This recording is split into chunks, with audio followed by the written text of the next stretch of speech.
Good morning, everybody. It's Eric from Thomas Hills Ranch. It's December 3rd, nice cool morning, and sun's just about to come up, so hopefully the lighting on the video is good.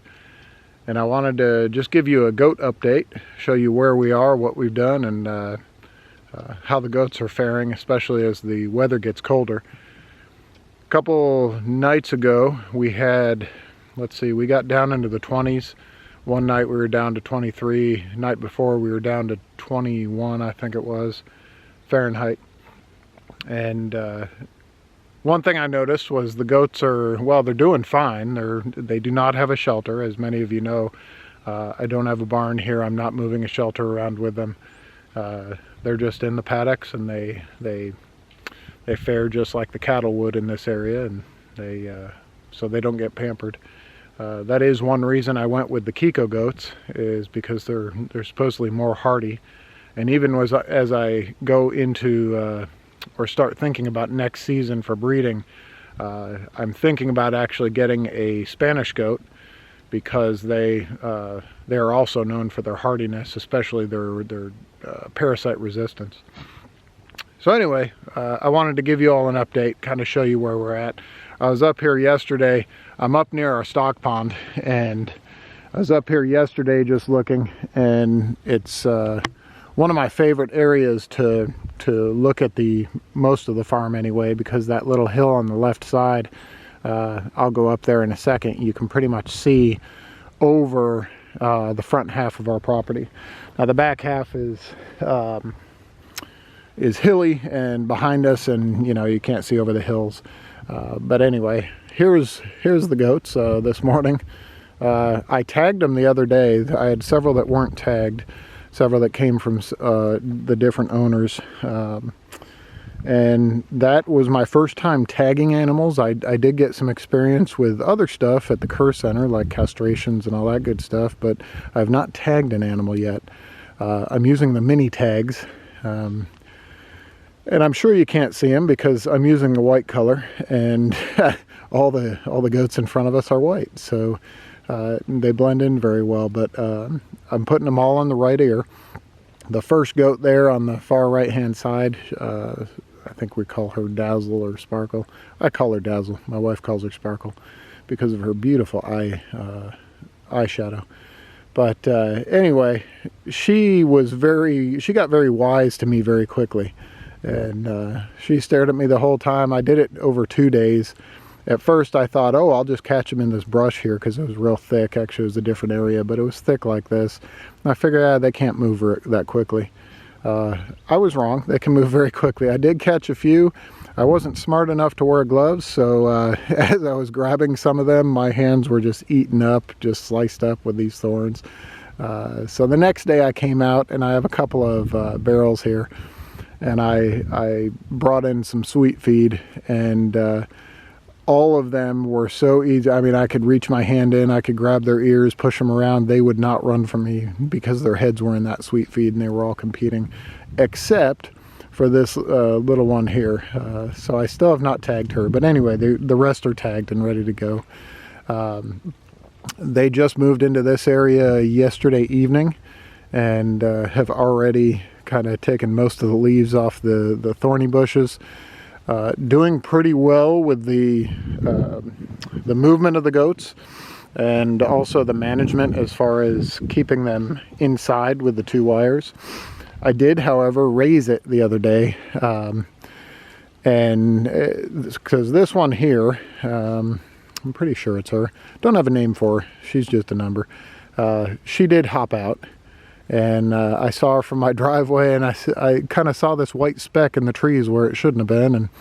And deer aren't white, so I knew it was one of my goats. So I ran out here and really just stood there. She didn't want to be near me. She'd rather be near her buddies. And anyway, she hopped over very easily. So I actually raised it up a little bit. And I remembered that the reason I had it so low was because of Teddy there. And now that he's, 1, a little bigger, but 2, he's also pretty attached to his goat buddies. I have less concerns about him getting out.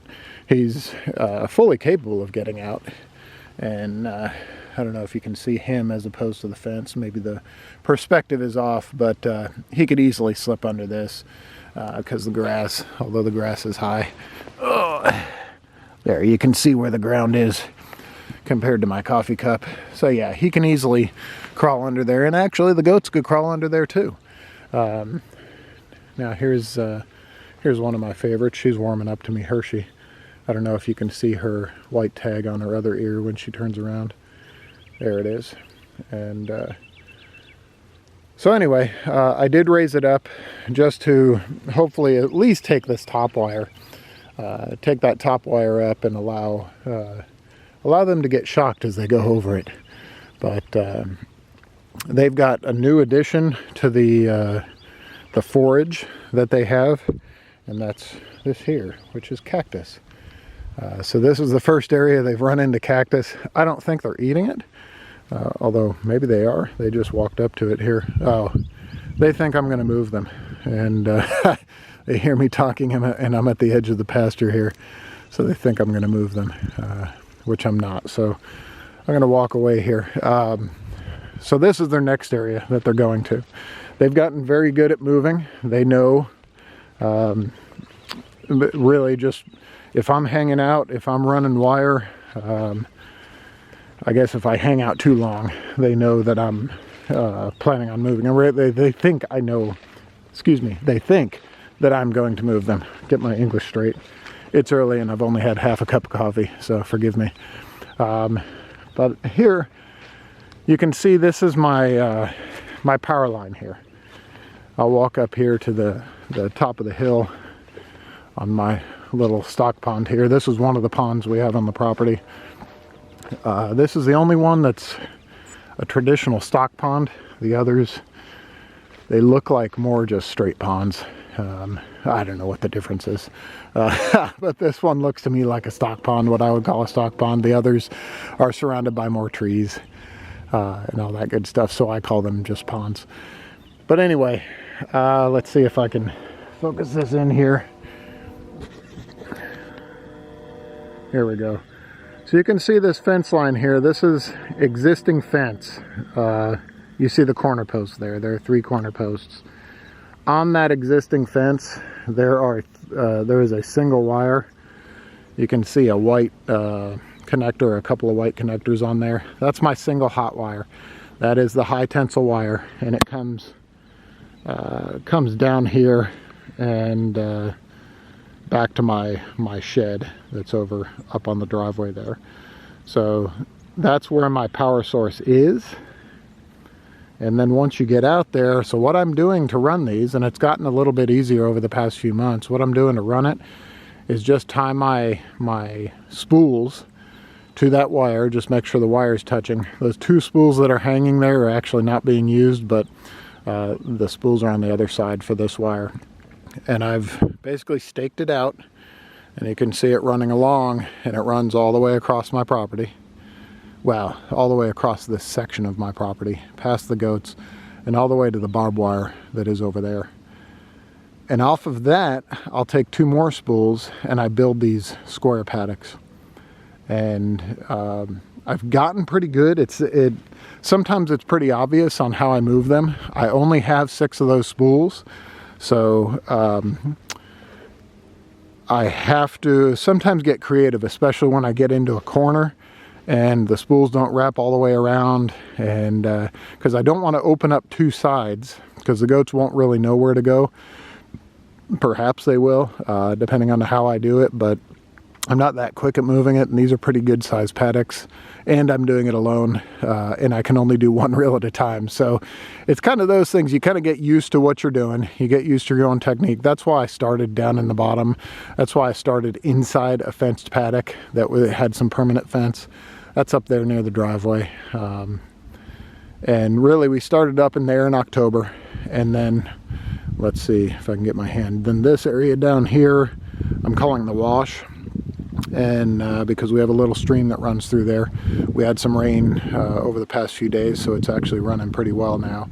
That area they ran through in November, and then come December 1st they were up here, in this just below the stock pond. I'm calling the upper wash, and I'm going to rotate them through. Really, all I'm doing is snaking them through, back and forth, back and forth. So really from fence line to fence line. So I'll go this way, then I'll come along this way, and then I'll come along this way, and I'll work my way all the way up the property. And I've got quite a few acres here, and so I'm not really concerned with running out, especially with 29 goats, or sorry, 24 goats. I am not worried about them eating up all my pasture. I think I'll probably be up towards the top of the hill there come March or April time frame. So they will possibly be kidding up in this area here. It is near water. I don't have running water up here, but I can take buckets of water. Yes, it's a pain, but it's also cheaper. And so I can take buckets of water up to them, or in this case, down to them. And my problem is, I guess the problem, here's the balance of it. So in holistic agriculture, holistic, whatever you want to call it, sustainable agriculture, one of my concerns is the land. I am doing this for the land. I want to improve the land. So I really don't want to let them off of this too long. So if they were up in there in October, you can see that initial paddock there is already greening up. And it's got some fescue in it. It's got some winter stuff. So it is coming back, especially with all the rain we have. Come springtime, come March time, March, April probably, this will all start to green up. I imagine those thorny bushes there will start to leaf out again. With whatever they have left. But 6 months is enough time for me to start them again back here. So I may have to pull them before they get to the back of my property, pull them back up here, hit this again while it's in the growing season. And especially because of all these thorny bushes, I really want to, I don't need to totally get rid of them, but maybe someday I'll just take a walk while I'm filming through there. And you need some thick pants here. Walking around here in shorts is not an option. Short sleeve shirt is not real wise. you need some armor when you're walking around here. And so anyway, that's maybe a different time. I know I've talked about the thorns and stuff and what we're dealing with. I have noticed some of the longer eared goats get some scrapes on the bottom of their ears, the ones that have a goat more like a boer, because they do shake their heads, and I'm not sure if they don't feel the thorns or they just ignore them. I've also noticed some scrapes on their sides, like you can actually see some blood on the white ones, and that was one day I woke up and saw 3 of them with little blood spots on them. And I think what happened was they were just surrounded by honey locusts, and they just walk through them. And I've seen them, they plow through them. I don't think they feel the pain like ear tagging. Really, they screamed. One of them screamed more when I grabbed her, and then most of them didn't really cry at all when I popped that ear tag through. So, which was surprised when we do it for cattle. They seem to bawl a lot more, but these ones didn't. So I think a goat's tolerance for pain is much higher, and that's why, like I've talked before, the high joules on the electric charger, that's probably why you want it, because their tolerance for pain is pretty high. It's not because like a sheep has a lot of wool to protect them, but the goats, I think they're just stubborn. Actually, I know they're just stubborn.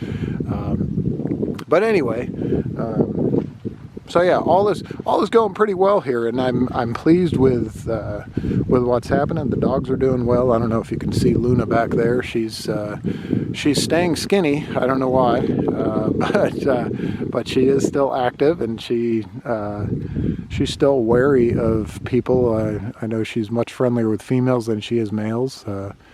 My wife and sister-in-law, she didn't really bark at them at all. She wagged her tail, and when my son, who hadn't been here, came up, she barked at him. And so yeah, I think she has an issue with men, which I don't know, possibly is understandable. But but anyway, they're doing pretty well, and the goats are all safe.